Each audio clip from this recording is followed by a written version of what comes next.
السلام عليكم ورحمة الله وبركاته. إن الحمد لله نحمده ونستعينه، من يهده الله فلا مضل له ومن يضلل فلا هادي له، وأشهد أن لا إله إلا الله وحده لا شريك له، وأشهد أن محمدا عبده ورسوله. أما بعد، أعوذ بالله من الشيطان الرجيم. يا أيها الذين آمنوا اتقوا الله حق تقاته ولا تموتن إلا وأنتم مسلمون. اللهم صل على محمد وعلى آل محمد كما صليت على إبراهيم وعلى آل إبراهيم إنك حميد مجيد.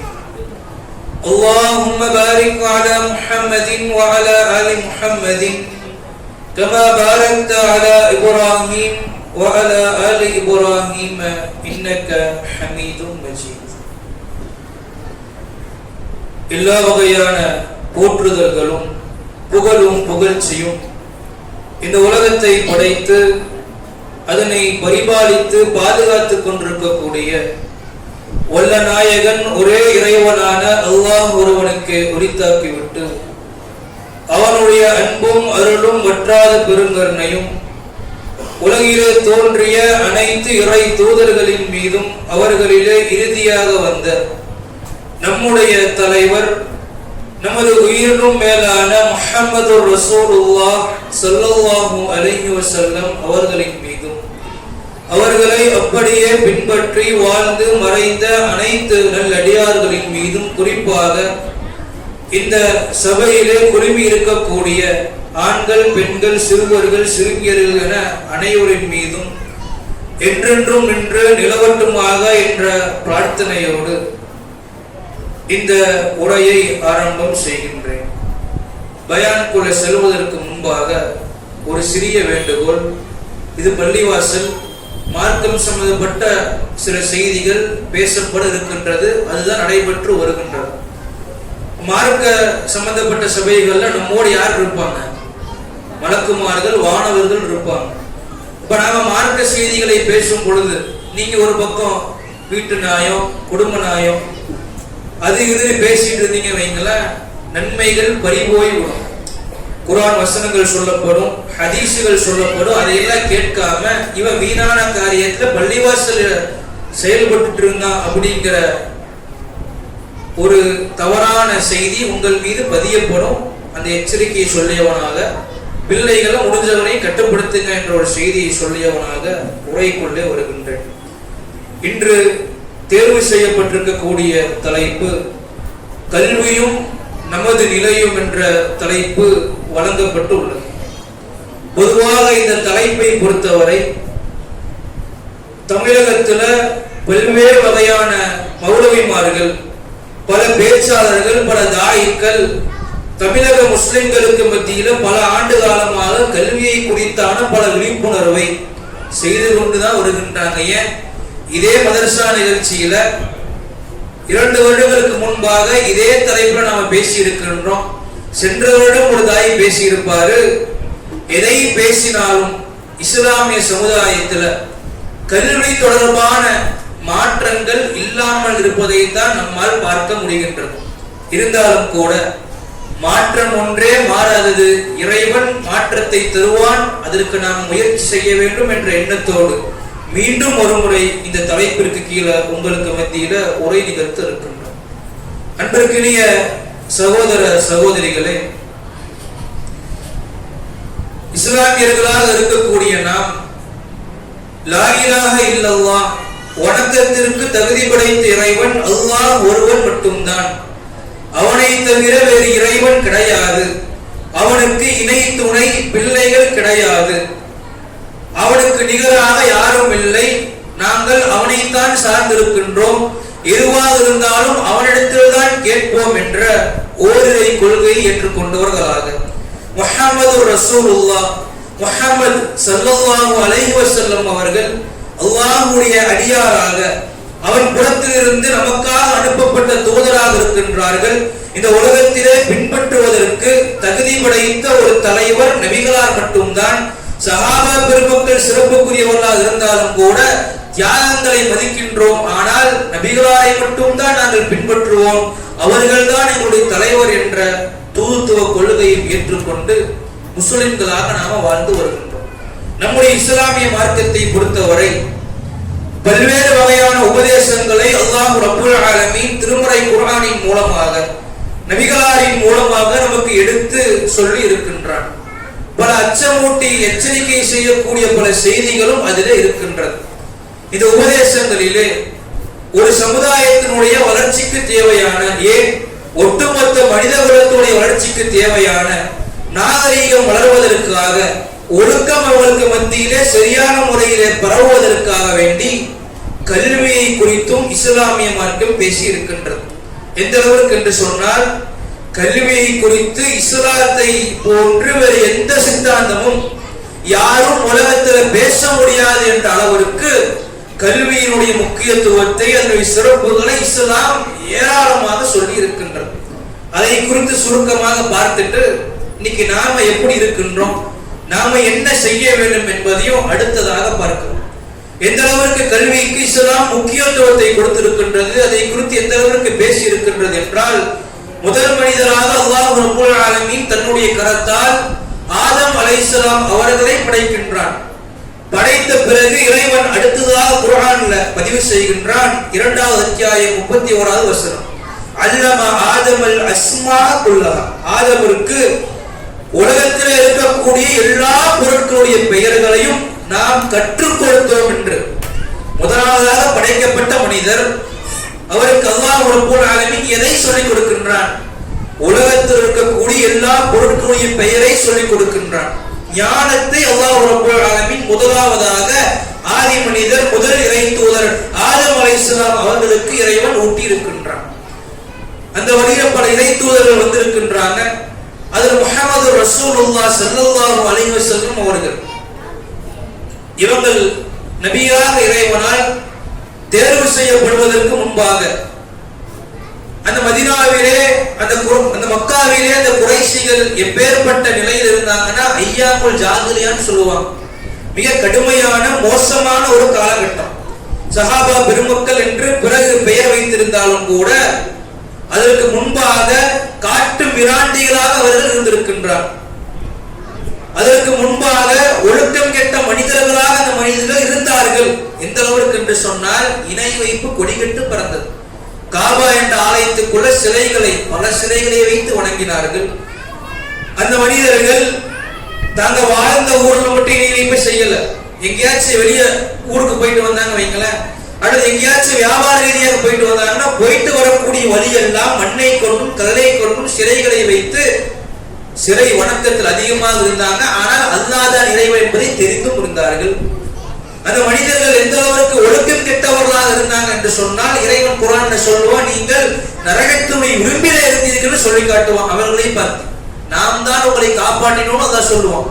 எந்த அளவிற்கு மோசமானவர்களாக இருந்தாங்க என்று சொன்னால், கொலைக்கு கொலை, இதுவரையும்னா ஒரு தலைமுறை தாண்டி 2 தலைமுறை தாண்டி போய்கொண்டே இருக்கும். விபச்சாரத்திலே திளைத்தவர்களாக இருந்தாங்க.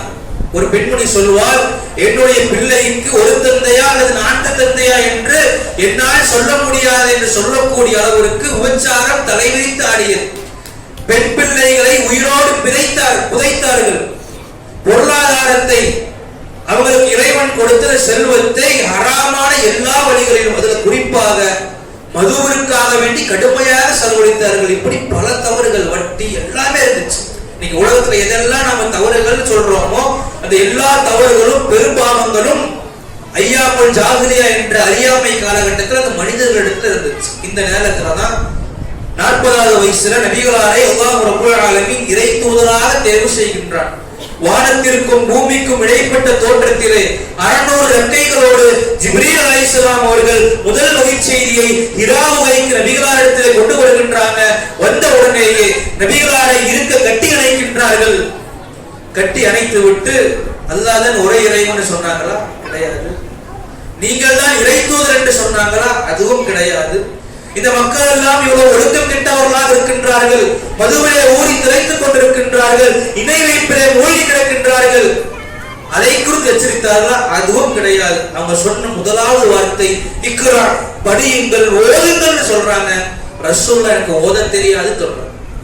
பிறகு மீண்டும் ஜிப்ரீல் அலைஹிஸ்ஸலாம் அவர்கள் நபிகளாரை இறுக்கமாக கட்டுகின்றார்கள். எந்த அளவிற்கு என்றால் நபிகளாருடைய மூச்சு முட்டக்கூடிய அளவிற்கு இருக்க கட்டுகின்றார்கள். பிறகு விழுகின்றார்கள். பிறகு மீண்டும் இக்ரா, நீங்கள் ஓதுங்கள் சொல்றாங்க.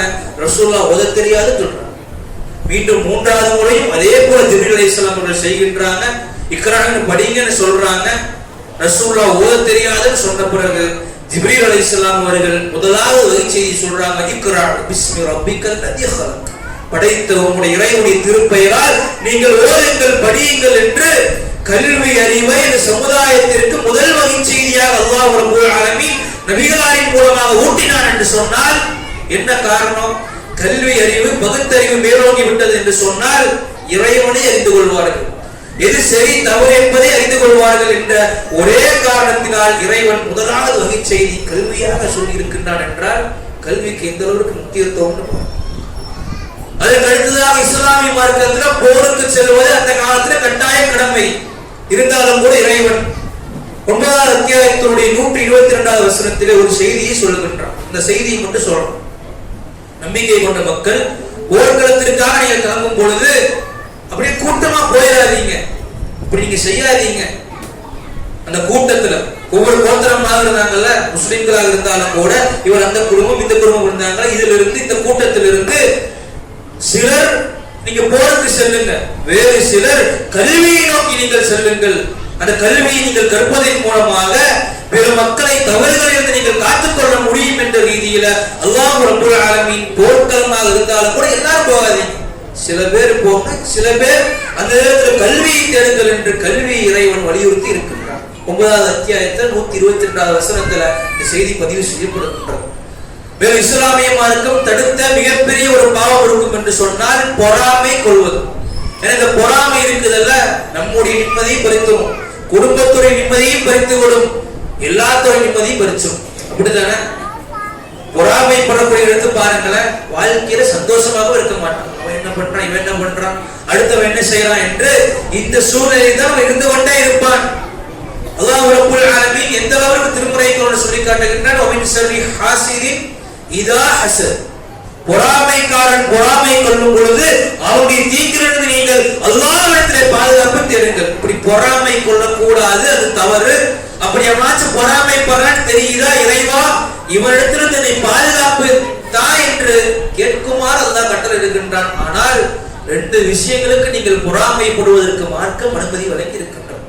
அதுல ஒன்று, நபிகள் நாயகம் ஸல்லல்லாஹு அலைஹி வஸல்லம் சொன்னார்கள், லா தஹாசது இல்லா ஃபீ இஸ்னதைன், பொறாமை என்பது கூடாது 2 விஷயங்களை தவிர்த்து. அதுல முதலாவது, ரஜுலுன், ஒரு மனிதர், ஆத்தாஹுல்லாஹுல் குர்ஆன் ஃபஹுவ யத்லுஹு அனாஅல் லைல வ அனாஅன் நஹார், அல்லாஹ் அவருக்கு குர்ஆனுடைய ஞானத்தை கொடுத்திருக்கின்றார், அதை அவர் பகலிலும் இரவிலும் ஓதி அதன்படி செயல்படுகின்றார். அந்த கல்வி அவருக்கு இருக்குதல்ல. இப்போது நாம் என்ன சொல்லலாம்னா, இவரை பார்த்து பொறாம நீங்க படணும்ன்ற சொல்றான்.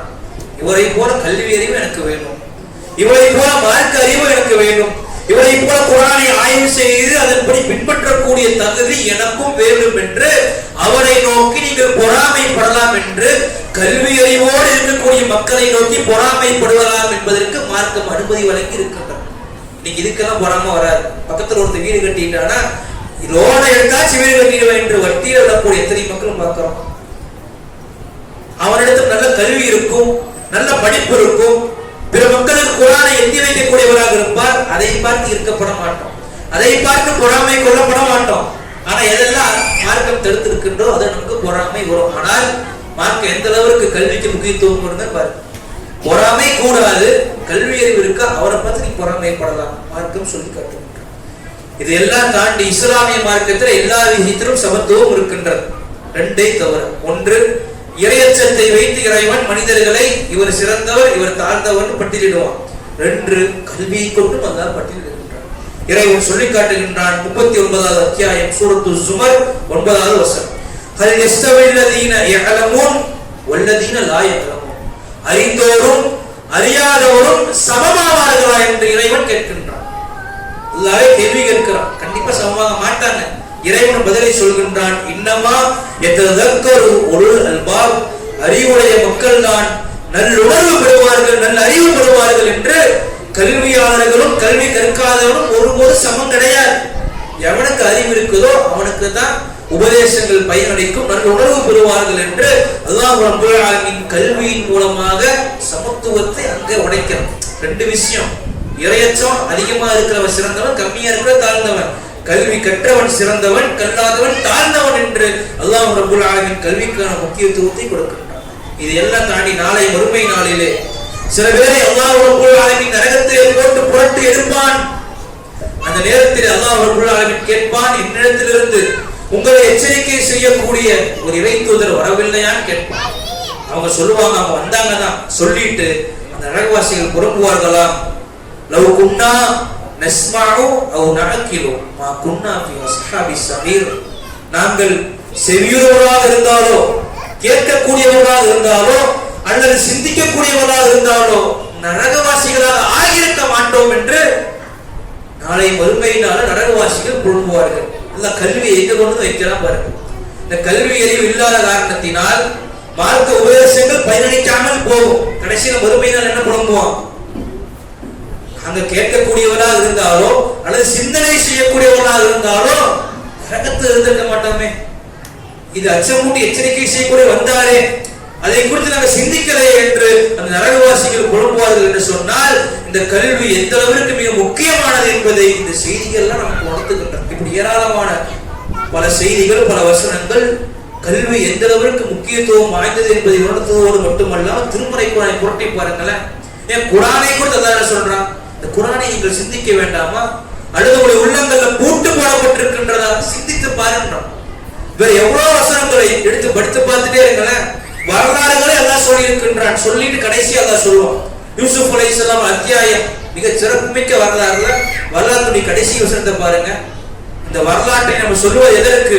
கதையை கேட்பதற்கு கிடையாது, அப்படியே பூரித்து போவதற்கு கிடையாது. இதை நீ சிந்திக்கணும், இதனால நீ படிப்பனை பெறணும், கல்வி அறிவு பெற வேண்டும். அதற்கு தான் இந்த வரலாறு. எல்லா வரலாறுக்கும் அதுக்கு அல்லாஹ்வுடைய நோக்கம். திருமறை குர்ஆன் அல்லாஹ் ரப்பல் ஆலமீன் பல அதிசயங்களை குறித்து பேசுவான், படைப்புகளை குறித்து பேசுவான், பல உறவுகளை குறித்து பேசுவான், நம்முடைய உயிரை குறித்து பேசி இருக்கின்றான், பிறைகளை குறித்து பேசி இருக்கின்றான். பல சைட்ஸ் அது குர்ஆன் இருக்கு. எல்லாம் பேசுறதுல என்ன சொல்லுவோம்? சிந்திக்கக்கூடிய மக்களுக்கு இதுல பல சான்றுகள் இருக்கின்றது என்று. நீ அறிவு இருந்தால், கல்வி இருந்தால் தான் குர்ஆனை சிந்திக்கவே முடியும் என்று இப்படி கல்விக்கு பல முக்கியத்துவத்தை அல்லாஹ் ரப்பல் ஆலமீனும் கொடுத்திருக்கின்றான். நபிகளாரின் மூலமாகவும் கல்வியுடைய முக்கியத்துவத்தை நமக்கு உணர்த்திருக்கு. அது மட்டுமல்லாம இந்த கல்வி கற்பவர்களுக்கு பல சிறப்புகளை மார்க்கம் சொல்லித் தருகின்றார். அல்லாஹ்வின் தூதர் ஸல்லல்லாஹு அலைஹி வஸல்லம் சொன்னார்கள், மன் ஸலக தரீகன் யல்தமிஸு ஃபீஹி இல்மன் ஸஹலல்லாஹு லஹு பிஹி தரீகன் இலல் ஜன்னah. யார் கல்வியை தேடி ஒரு பாதையிலே செல்வாரோ அவருக்கு அல்லாஹ் ரப்பல் ஆலமீன் சொர்க்கத்துடைய பாதை இலகுவாக ஆக்குவார். நல்ல பயனுள்ள கல்வியை தேடி ஒருத்தர் தனக்காக, மார்க்கத்திற்காக, இஸ்லாமிய சமுதாயத்திற்காக, மனித குலத்திற்காக வேண்டி கல்வியை நோக்கி சென்றார் வைங்களேன், சொர்க்கத்துடைய பாதை அல்லாஹ் இலகுவாக்குவார் என்று சொன்னால் எப்பேற்பட்ட சிறப்பு! திருமறை குர்ஆன் இறைவன் சொல்லி காட்டுகின்றான். 58வது அத்தியாயம் 11வது வசனம், யர்ஃபஇல்லாஹு அல்லதீன ஆமனூ மின்கும் வல்லதீன ஊத்துல் இல்ம தரஜாத். உங்களிலே நம்பிக்கை கொண்ட மக்களுக்கும் கல்வி அறிவு வழங்கப்பட்டவர்களுக்கும் நாங்கள் தரஜாவை உயர்த்துவோம், தகுதிகளை உயர்த்துவோம் என்று அல்லாஹ் சொல்லி காட்டுகின்றான். இப்ப கல்வி அறிவு தகுதிகளை உயர்த்தும். அது யாருக்கா இருந்தாலும் சரி, நீங்க அப்படித்தான் இருக்கிறாங்க. நீ கல்வி அறிவு யார் பெற்று முஸ்லீமாக இருந்தாலும், முஸ்லீம் அல்லாதவனாக இருந்தாலும், யார் இடத்துல கல்வி இருக்கின்றதோ அவன் தனி ஸ்டேட்டஸ் தான் பாக்குறோம். அல்லாஹ் உயர்த்துக்கு நம்ம வச்சிருக்கிறான். அவர்கிட்ட போய் எப்படி பேசுறது? பேச முடியுமா? என்னதான் இவர்கிட்ட பேச போறோம் ப்ரிப்பேர் ஆகி போனாலும் கூட அவர் முன்னாடி போய் நிற்கும் பொழுது அவருக்கு இருக்கக்கூடிய கல்வி அறிவு நம்மை பேசாமல் வாயடைக்க செய்து விடும். அதுதான் உண்மை. இப்ராஹிம் அலைஹிஸ்ஸலாம் அவர்களை குறித்து பல உரைகளை கேள்விப்படுகின்றோமா இல்லையா? மன்னருக்கு எதிராக அவர் விவாதம் செய்கின்றார். இப்ராஹிம் அலைஹிஸ்ஸலாம் கல்வி அறிவுல மன்னரே வியந்து போறார்.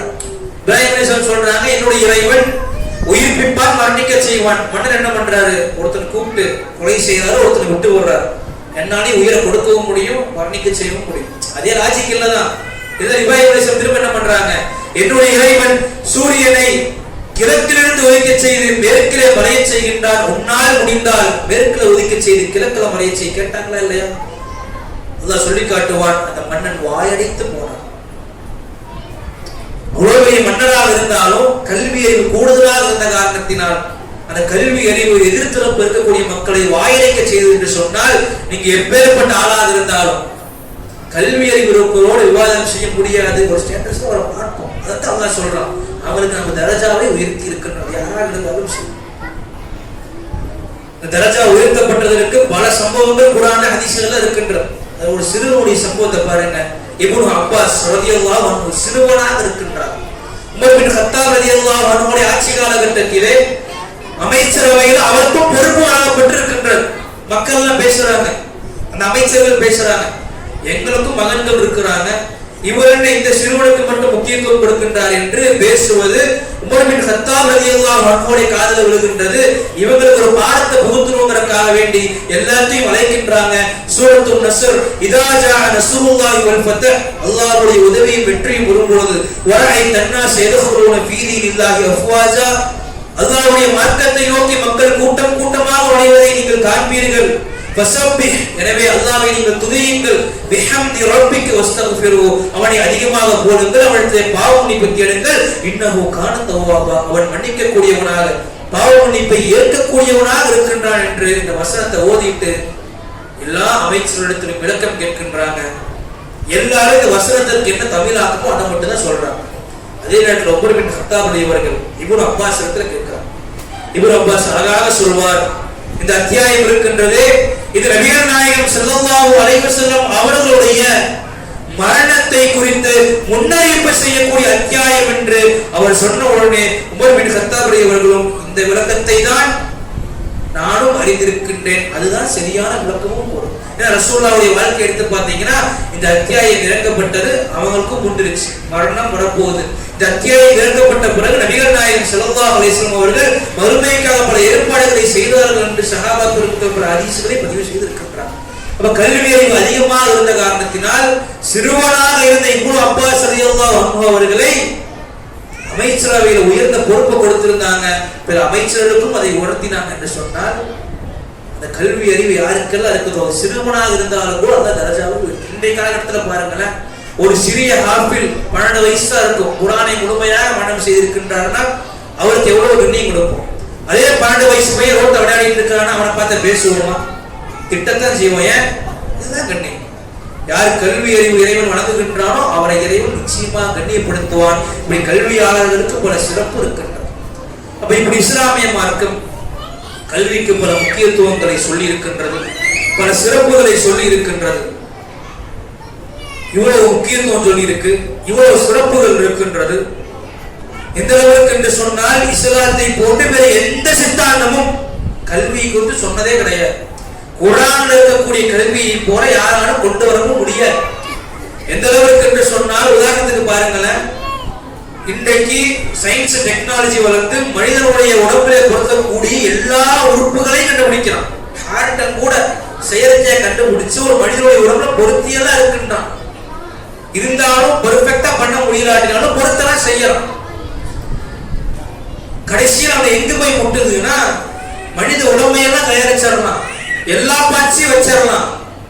ஆனா அவனை இயக்க வைக்கக்கூடிய, உடம்பை இயக்க செய்யக்கூடிய உயிரை எங்கிருந்து கொண்டு வர்றது? இன்ன வரை விட கிடைக்கும். எந்த அறிவியலாளர்களாலும் இன்ன வரை அதற்கான விடையை கண்டுபிடிக்கவே முடியல. ஏன்? மறுமை நாள் வந்தாலும் கண்டுபிடிக்க முடியாது. மறுமையில் அல்லாஹ் சொன்னாதான் உனக்கு. இதை குறித்து இறைவன் திருமலை குர்ஆன்ல பேசுகின்றான். சில மக்கள் ரசூலுல்லாஹ் வந்து கேட்கிறான், நபியே உயிர் என்றால் என்னன்னு கேட்கிறான். உடனே அல்லாஹ் வஹி இறக்கின்றான், யஸ்அலூனக அனிர் ரூஹ், நபியே உங்களிடத்திலே அவர்கள் உயிர்களை பற்றி விசாரிக்கின்றாங்க. குல், நீங்கள் சொல்லுங்கள், குலிர் ரூஹ் மின் அம்ரி ரப்பி, அதை பற்றிய ஞானம் என்னுடைய இறைவனிடத்தில் தான் இருக்கின்றது. ஊத்தீத்தும் மினல் இல்மி இல்லா கலீலா, அந்த ஞானம் வேறு யாருக்கும் கொடுக்கப்படவில்லை என்று நீங்கள் சொல்லுங்கள் என்று அந்த ஞானம் அல்லாஹ்விடத்தில் தான் இருக்கின்றது. வேறொரு வசனத்தில் அல்லாஹ் ரப்பல் ஆலமீன் உயிர்களை பற்றி தெளிவாக பேசியிருப்பார். அது தனியா டாபிக் போயிடும். இந்த குர்ஆன் இந்த உயிர்களை பற்றி சொல்லப்பட்டிருக்கல, இதை பற்றி ஒருவர் ஆய்வு செய்கின்றார். ஆய்வுடைய முடிவில் அவர் இஸ்லாத்தை ஏற்றுக்கொள்கின்றார் என்று சொன்னால், குர்ஆனை போல உயிரை குறித்து யாராலும் தெளிவாக சொல்ல முடியாது, எந்த மனிதனாலும் உயிரை இந்த உலகத்தில் உருவாக்க முடியாது என்று அந்த ஆய்வுல முடிவுக்கு கொடுக்கின்றார். இப்படி குர்ஆன் பல்வேறு வகையான செய்திகளை வேறு எந்த மதமும் எந்த சித்தாலும் சொல்லாத அளவிற்கு கல்வியை குறித்து சொல்லி இருக்கின்றது. பல செய்திகளை அடக்கிக் கொண்டே போகலாம். இன்னைக்கு நாம முஸ்லிம்களாக, அதே இஸ்லாமிய மார்க்கத்திலே முஸ்லிம்களாக இருக்கக்கூடிய நாம், நம்முடைய கல்வி அறிவு எப்படி இருக்கின்றது நம்மை நாமே கேட்டுக்கொள்ளலாம். அதற்கு முன்பாக ஒரு சின்ன செய்தி. இந்த கல்வியுடைய நோக்கம் இஸ்லாம் எதையுமா வைக்குது.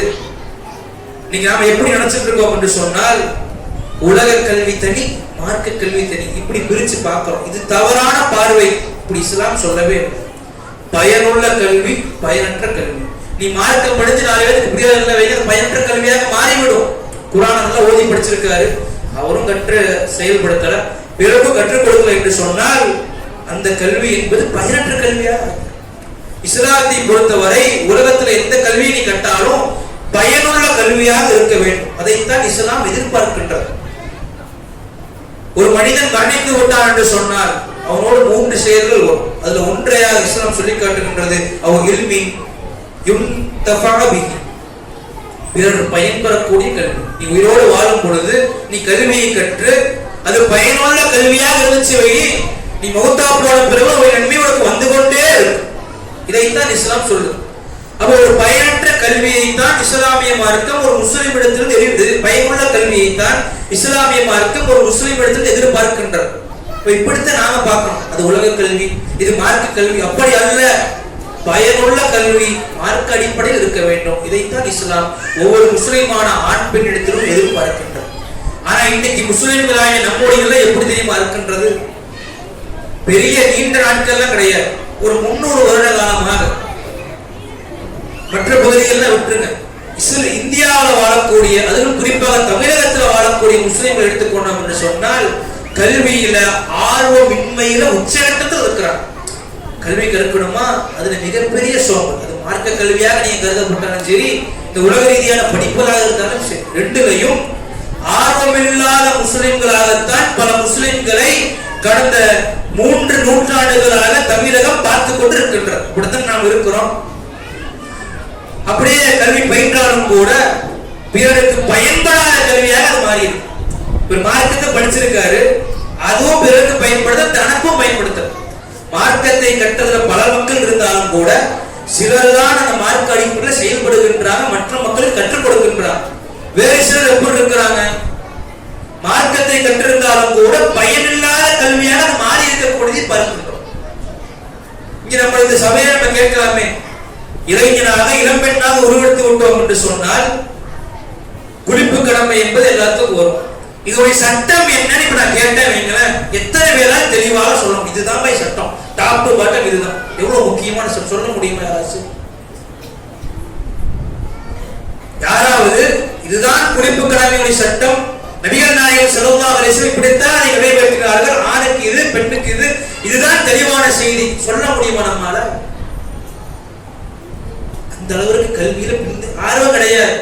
தெரிந்தாலும் கூட மறந்துடும். ஏன்? பின்பற்றுவதில்லை. இதுதான் பயனற்ற கல்வி.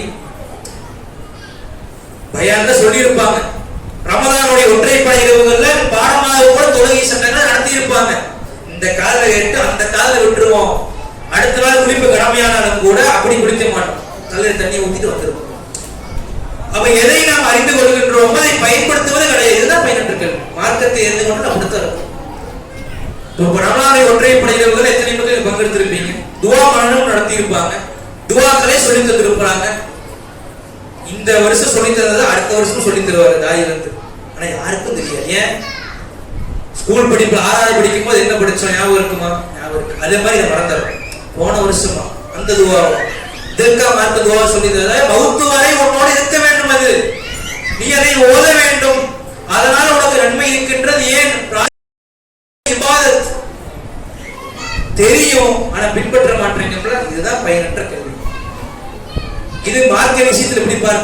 விஷயத்தில் அதை விட மோசம். பல முஸ்லிம்களுக்கு எழுத படிப்பது என்னென்ன தெரியாது. பல முஸ்லிம்களுக்கு எழுத படிப்பது தெரியாத தமிழக முஸ்லிம்கள் இருக்கக்கூடியதை பார்க்கின்றோம். இப்படித்தான் இருக்கிறோம். அப்படி எழுத படிக்க தெரிந்தாலும் கூட அதை முறையாக பயன்படுத்தாமல் இருக்கணும். சில மக்களுக்கு எந்த பஸ் யாரும் எந்த நம்பர் பக்கத்துல தான் கேட்டு தெரிகிறார். இப்படி முஸ்லிம்கள் உலக ரீதியான கல்வியில கூட பின்தங்கிறார். அதுல பல செய்திகளை சொல்லிக்கொண்டே போகலாம். ஆனா உங்களுக்கே தெரிஞ்சிருக்கும் எந்த அளவுக்கு கல்வி அறிவில் நாம் இருக்கின்றோம். இன்னைக்கு உலகம் மிக வேகமாக ஓடிக்கொண்டிருக்கின்றது. நாம உலக கல்வியில பின்னோக்கி போயிட்டு இருக்கோம்.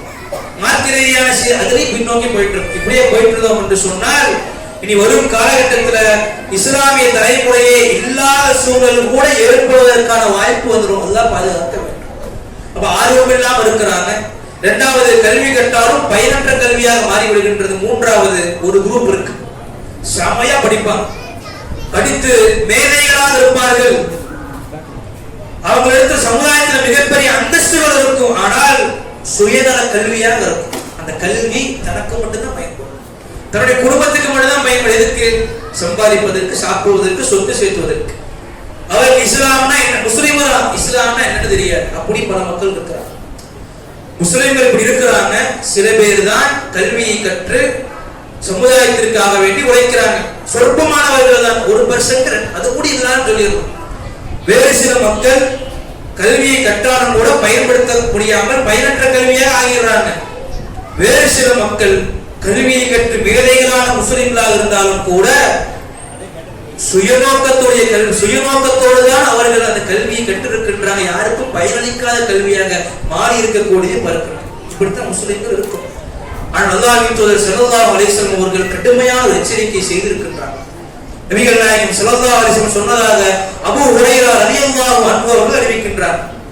அல்லாஹ்வின் பொருத்தத்திற்காக வேண்டி கற்க வேண்டிய கல்வியை உலகத்துடைய சொத்துக்காக வேண்டி செல்வங்களை பெற வேண்டும் என்பதற்காக வேண்டி எவர் கற்பாரோ அவர் கியாமத் நாள் அன்று சொர்க்கத்தின் வாடையை கூட நுகர மாட்டார் என்று நபிகளார் கடுமையான எச்சரிக்கை செய்தாங்க. அபூ தாவூதுல 3664வது செய்தியாக இந்த ஹதீஸ் பதிவு செய்யப்படுகிறது. அல்லாஹ்வுக்காக வேண்டி கல்வி கற்க என்னது? உலகத்தில் எந்த கல்வி நீ கற்றாலும் பயனுள்ள கல்வியாக இருக்கணும். அதுதான் அல்லாஹ்வுக்காக வேண்டி கற்கக்கூடிய கல்வி. இப்படி நீ கற்காம உலக லாபத்திற்காக வேண்டி, சொத்து சேர்ப்பதற்காக வேண்டி, சுய நோக்கத்திற்காக வேண்டி கல்வி கற்றாய் என்று சொன்னால் அதனால் யாருக்கும் எந்த பலனும் இல்லை வைங்கள, அவன் சொர்க்கத்தின் வாடையை கூட நுகர மாட்டான் என்று சொன்னால் இஸ்லாமிய சமுதாயம் இதை கூட்டு சிந்திக்க வேண்டும். இப்ப நாம இப்ப கல்வியில் எப்படி இருக்கின்றோம்? மதரசாக்கு பிள்ளைகளை அனுப்பி விடுகின்றோம்னா கடனுக்கு அனுப்பி விடுறோம். அவன் என்ன படிக்கிறான், ஏது படிக்கிறான், அதை செயல்படுத்துறானா, தொழுகை கரெக்டா படிச்சுட்டு இருக்கு, கரெக்டா இருக்கணும், அது கரெக்டா இருக்கிறானா இல்லையா? கிடையாது. ஏதோ ஸ்கூலுக்கு போறாரா, பாதி நேரம் மதரசா போறாங்க. இப்படித்தான். இப்படி இருந்தோம் என்று சொன்னால் ஒன்று நம்முடைய பிள்ளைகள் கல்வியில ஆர்வம் இல்லாம போயிடுவாங்க, அல்லது மொத்தமா கல்வியே இல்லாம போய் இல்லாட்டினா சுயநல மிக்க கல்வியை கற்று அவங்களுக்கு மட்டும் அதை பயன்படுத்தக்கூடியதாக இருக்கும். இப்ப எது இருந்தாலும் உங்களுக்கு மிகப்பெரிய பாதிப்பு. எந்த அளவுக்கு பாதிப்புகள் சமுதாயத்திற்கு இதனால் ஏற்படும் என்று சொன்னால் இந்த கல்வி இருக்கின்றதே, இந்த கல்விதான் சமூக பாதுகாப்பை உறுதி செய்யும். குறிப்பாக இந்த காலகட்டத்தில் இஸ்லாமிய வரலாறுகளை போட்டி பார்த்தீங்க என்று சொன்னால் பல்வேறு வகையான மார்க்க மாமேதைகள், மார்க்க அறிஞர்கள் இஸ்லாமிய வரலாற்றில் இருக்கிறார். மார்க்கத்திலும் சரி, உலகத்திலும் சரி. சும்மா ஒரு சாம்பிள், ஒரு செய்தி பாருங்க. இன்னைக்கு மருந்து எடுத்து பாருங்க. இந்த மெடிக்கல்ல போய் நம்ம மருந்து வாங்குறோம்னா கண்டிப்பா எல்லா மருந்தும் என்ன இருக்கும்? ட்ரக்ஸ் இருக்கும். இருமருந்து அடிப்படையில் நம்ம போட்டோம். இஸ்லாமிய மார்க்கம் குர்ஆன் இறைவன் ஒரு செய்தி சொல்கின்றான். தேர்தல் இருக்கின்றதே உலக நோய் நிவாரணி என்று அல்லாஹ் சொல்லி காட்டுகின்றான். Universal medicine.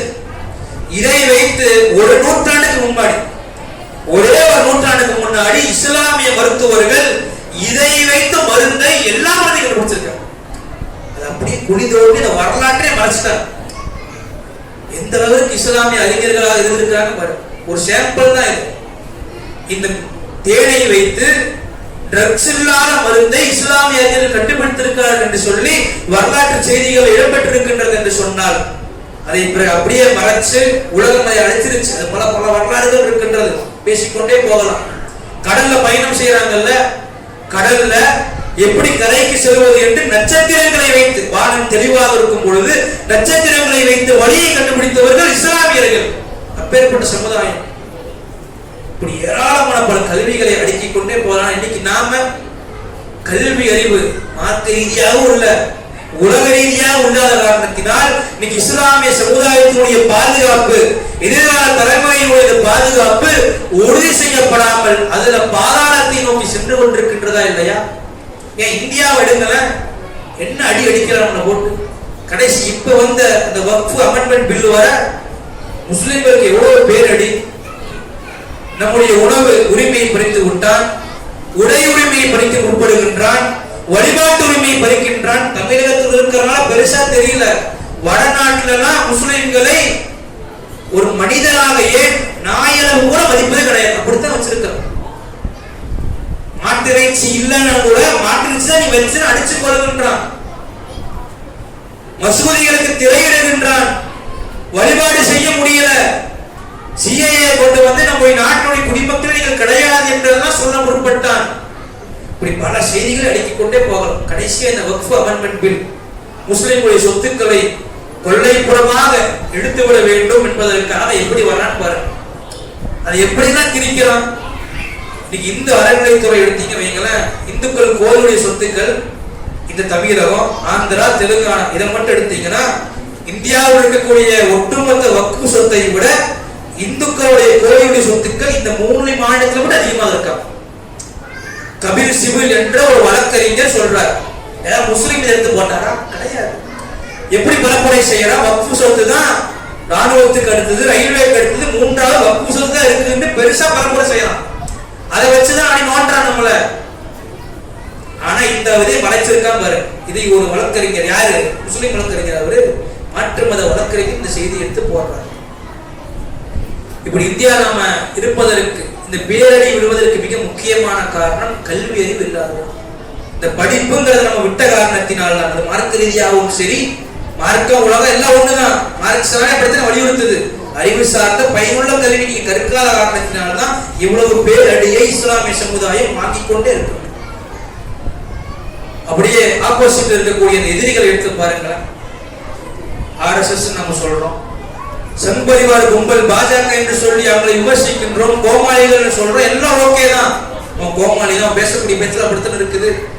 ஆனா அவனுடைய பின்னால் அவன் செய்யக்கூடிய வேலை எடுத்து பார்த்தோம்னா அவன் அதுல 100% நம்ம 0. அவன் கல்வியை அவனுடைய சமுதாயத்திற்கு பேஸ்மெண்ட் இருந்து ஆழமா கொடுத்து அது மிகப்பெரிய பில்டிங்காக மாளிகையாக வளர்ந்து இருக்கின்றது. அதனாலதான் எந்த துறை எடுத்து பாருங்களேன் அவனால இருக்கான். இன்னைக்கு நம்ம பேஸ்மெண்டே கட்டாம இருக்கிறோம். மார்க்க ரீதியாகவும் சரி, உலக ரீதியாகவும் சரி, பேஸ்மெண்ட்டையே நம்ம கட்டாம இருக்கிறோம். 0 தான் இருக்கிறோம். இப்பதான் அப்படியே விழிப்புணர்வு வருது. இதனாலதான் மிகப்பெரிய அடி.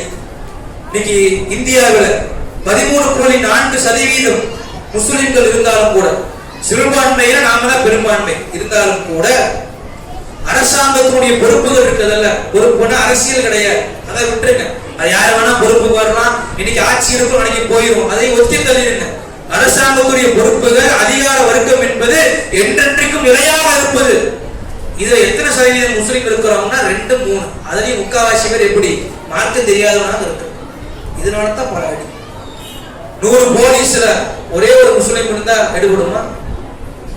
1000 பேருக்கு 2 பேர் எடுபடுமா? அந்த 998 பேர் சொல்றதா எடுபடும். இதுதான் நம்முடைய நிலை. இதுக்கு என்ன காரணம்? கல்வி அறிவு மிகவும் பின்தங்கிய நிலையில் இருக்கின்றன. அல்லது சரியாக அதை கற்காமல் இருக்கின்றோம், கற்றதை அல்லது சரியாக பயன்படுத்தாமல் இருக்கின்றோம். இந்த நிலை மாற வேண்டும் என்று சொன்னால் இஸ்லாமியர்களாக இருக்கக்கூடிய நாம் கல்வி அறிவை நோக்கி ஆழமாக போகும். எந்த அளவுக்கு ஆழமாக போக வேண்டும் என்று சொன்னால், ஸ்கூல் படிக்கிறோம் வைங்களேன், ஸ்கூல் படிப்போடு சேர்த்து மார்க்க படிப்பை மெரிச்சு பண்ணி முடிந்த அளவுக்கு அப்பவே கொடுத்துரும்.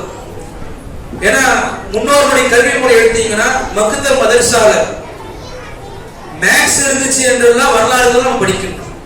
இன்னைக்கு அந்த வாய்ப்பு இல்லாட்டாலும் கூட ஸ்கூலுக்கு போய் படிக்கிறானா, மக்தப் மதரசால அவன் என்ன படிக்கிறான், எப்படி சிறப்பாக படிக்கிறான் என்று பெற்றோர்கள் கண்காணிக்கும்.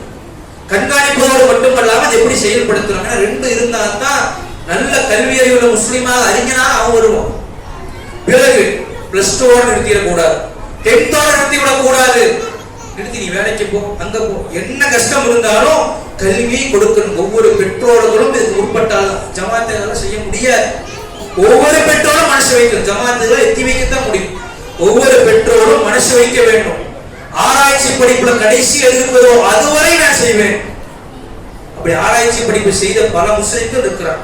பல நூற்றாண்டுகளுக்கு முன்பாக எடுத்து பார்த்தீங்க வைங்களேன், அறிவியலுடைய தந்தை என்று சில முஸ்லிம்கள் அழைக்கப்பட்டார்கள். வரலாற்று செய்திகள் ஆதாரமாக இருக்கின்றது.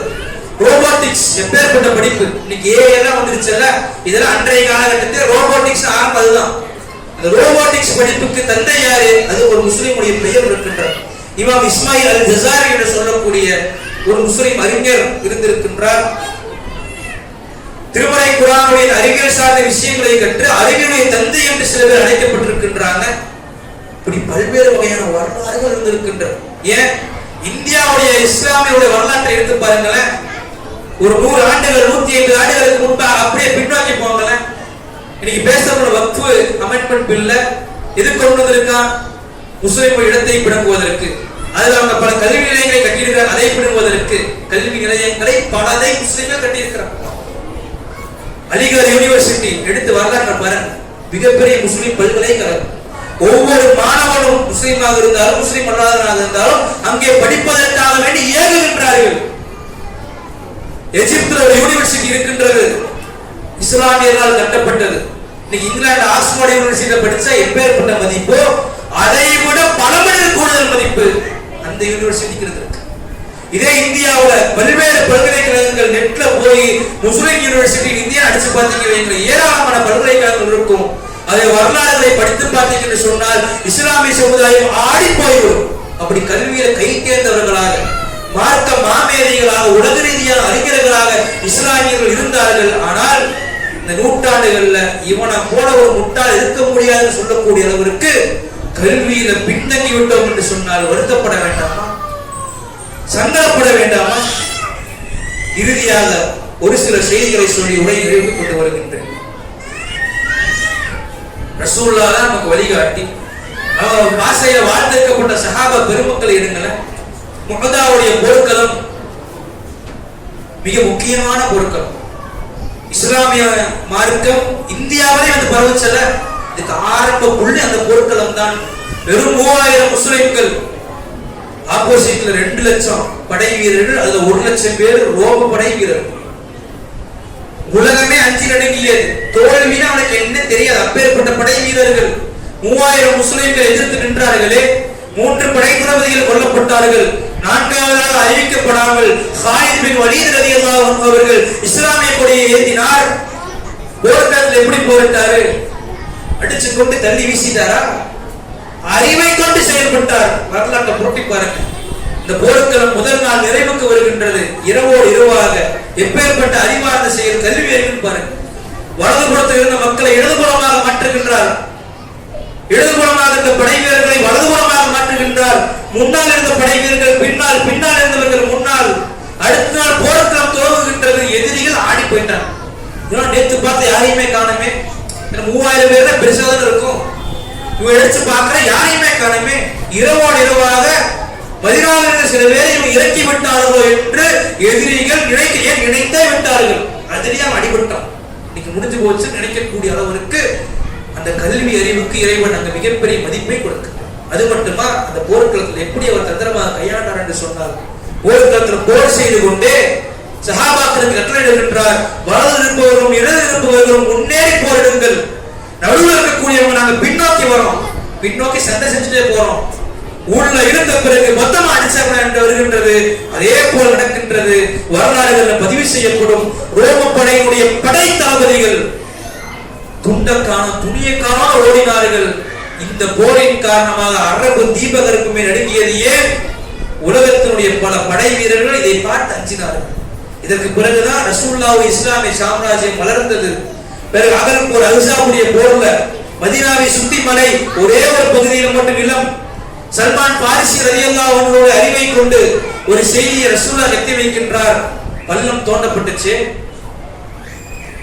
எந்த அளவுக்கு பள்ளம் தோண்டினாங்க? பசி இருந்தாலும் கூட கல்லை கட்டி கொண்டு பள்ளம் தோண்டினார்கள். சஹாபாக்கள் ஒரு கல், ரசூலுல்லாஹ் 2 கல்.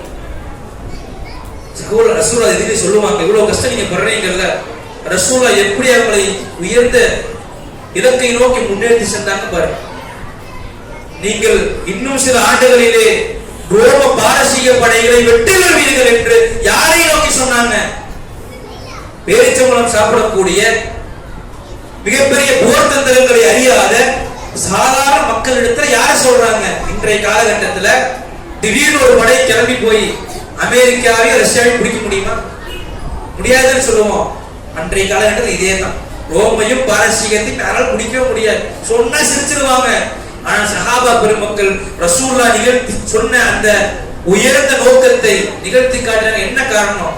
பிறகு அவங்க அந்த கல்வி அறிவு தான். கல்வி அறிவு, போர் தந்திரம், நுணுக்கங்கள், இதுதான் இஸ்லாமிய வரலாற்றின் மிகப்பெரிய படிப்படியாக இருந்தது.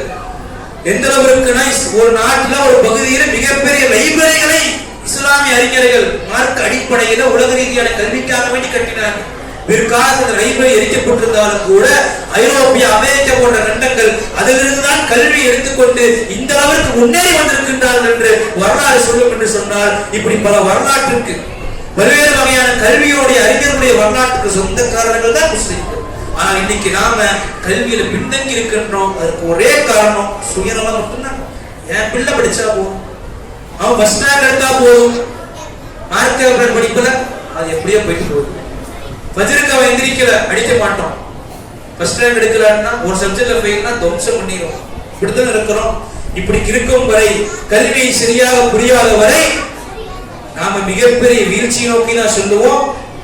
இந்தியாவும் மிகப்பெரிய அடி விழுகத்தான் செய்யும். அப்ப நம்முடைய பிள்ளைகளை மார்க்கம் சொன்ன பயனுள்ள கல்வியை நோக்கி அனுப்புங்க. அதுல மிக முக்கியமாக அதிகாரத்தை நோக்கி அனுப்புங்க. அதிகாரம் தான் ஒளிமையானது. அதற்கு பல படிப்புகள் இருக்கின்றது. ஐஏஎஸ், ஐபிஎஸ் போன்ற படிப்புல கடந்த சில வருஷங்கள் எடுத்து பாருங்க, முஸ்லிம்கள் கம்மி. வந்தாலும் கூட இஸ்லாம் தெரியாதவனாக இருக்கின்றான். எத்தனை நீதிபதிகள் முஸ்லிம்களாக இருக்கின்றான்? கம்மி தான். உடனே சொல்லிடுவாங்க, இந்த நாட்டில் அதெல்லாம் முடியாது. அப்படி கிடையாது. படிப்பு உங்களை எங்கே வேணாலும் உயர்த்தும். படித்தீங்க என்று சொன்னால் எங்கே வேணாலும் போய் உட்கார். இங்க இல்லாட்டினாலும் வேறு நாட்டுக்கு போய் நீங்கள் இந்திய முஸ்லிம்களுக்காக குரல் கொடுக்க முடியும். இறுதியாக ஒரே ஒரு செய்தி ஆழமாக மனசுல பதிவு, எந்த அளவிற்கு இஸ்லாமியர்கள் கல்வியில பின்தங்கி இருக்கிறோம் பாருங்க. இன்னைக்கு முத்தலாக் தடை சட்டம் கொண்டு வந்தான், சிஏ, என்ஆர்சி, என்பிஆர் கொண்டு வந்தான், எவ்வளவு சட்டத்தை கொண்டு வந்தான். இதற்காக வேண்டி நம்ம கடுமையாக போராட்டங்களை செய்தோம். போராட்டங்கள் ஒரு வகையில பல வெற்றிகளை தந்தாலும் கூட அதை விட வெற்றி தருவது சட்ட ரீதியான நகர்வுகள் தான் வெற்றியை தரும். இந்திய அரசியலமைப்பு ஒரு பக்கத்துல சரியான தீர்ப்பை எங்கேயாச்சும் வழங்கிதான் ஆகணும். இல்லை என்றால் நமக்கு சாதகமாக ஒரு 50% அது வரும். அதுதான் உண்மை. ஆனா என்ன ஆச்சு? அந்த சட்ட ரீதியான அந்த வழக்குகளை வாதாடக்கூடிய வக்கீல் எடுத்து பாருங்களேன். யார் வாதாடினாரு? எத்தனை இஸ்லாமிய வழக்கறிஞர்கள் இருந்தாலும் கூட கபில் சிபில் என்று சொல்லக்கூடிய வக்கீல் தான். நமக்காக முத்தலாக் தடை சட்டத்தை வாதாடக்கூடிய வக்கீல் யாரு? மாற்று மத சகோதரர். அதுல கூட ஒரு முஸ்லிம் முன்னேறி போக முடியாத சூழல் இருக்கின்றோம் என்று சொன்னால் இஸ்லாமிய சமுதாயத்துடைய பாதுகாப்பு கேள்விக்குறியாகத்தான் எதுவரை என்றால் நாங்கள் அதிகாரத்தை நோக்கி போவதில்லை. இப்ப நம்முடைய பிள்ளைகளை ஏதோ இன்ஜினியர் படிக்க வச்சாலும் அப்படியெல்லாம் இல்லாம எதை படிக்க வச்சாலும் சிறந்தவனாக உருவாக்குங்க, சிறந்த பெண்மணியாக உருவாக்குங்க. அது குறிப்பாக இந்திய நாட்டில் அதிகார வர்க்கம் மிக முக்கியம். அதை நோக்கி நம்முடைய பிள்ளைகளை நகர்த்துங்க. அதற்கு இறைவன் அற்புதமான ஒரு துஆவை சொல்லித் தருகின்றான். ரப்பி ஸித்னி இல்மா 20,114. இறைவா, எங்களுக்கு கல்வி ஞானத்தை நீ அதிகப்படுத்து. அதிகமா கேளுங்க. காசா பணமா? தகவ தொழுகையில கேளுங்க. ஒவ்வொரு தொழுகையிலும் கேளுங்கள். நல்ல கல்வி ஞானத்தை தா இறைவா. பிள்ளைக்கு நல்லதா, நல்ல சமுதாயத்துக்கு பயன்படக்கூடிய, சமுதாயத்தினுடைய பாதுகாப்பை உறுதி செய்யக்கூடியவர்களாக அவர்கள் வர வேண்டும் என்ற இந்த துஆவை அதிகமாக அல்லாஹ்விடத்தில் கேளுங்க. ஏராளமான செய்திகள் இருக்கின்றது. ஒரு நாள் ஃபுல்லா பேசும், அவ்வளவு வரலாற்று செய்திகள் இருக்கின்றது. இருந்தாலும் கூட சில செய்திகளை சொல்லி இருக்கின்றோம். கேட்டோம் போறோம் இருக்காதீங்க. இன்னையிலிருந்து ஒரு மாற்றத்தை கொண்டு வாங்க. 4 நாள் கழிச்சு இது மறக்கத்தான் செய்யும். அடுத்த வருஷம் வந்து பயான் பண்ணுவார், அதுவும் மறந்துதான் போகும். மறந்து கொண்டே இருக்கோம் என்று சொன்னால் வரலாற்றிலே மறக்கப்பட்டவர்களாக மாறிவிடுவோம். அப்படி மாறாமல் வரலாறு நம்மை நினைவு கூற வேண்டும் என்று சொன்னால் அது ஏதாச்சும் ஒரு இடத்துல நம்முடைய வருகையை பொன்னெழுத்துக்களால் குறிக்க வேண்டும். குறிப்பதற்கு மிக முக்கியமான ஒரு ஆயுதம் இந்த பூமியில் எப்போது இருக்கும் என்று சொன்னால் ஒன்று அல்லாஹ்விடத்தில் செய்யக்கூடிய பிரார்த்தனை, இரண்டாவது கல்விக்கான முயற்சி இருந்தால் கண்டிப்பாக வரலாற்றுல நம்முடைய பெயரையும் பொன்னெழுத்துக்களால் குறிக்க முடியும். இஸ்லாமிய சமுதாயத்துடைய பாதுகாப்பை தூக்கி நிறுத்தி உறுதி செய்ய முடியும்.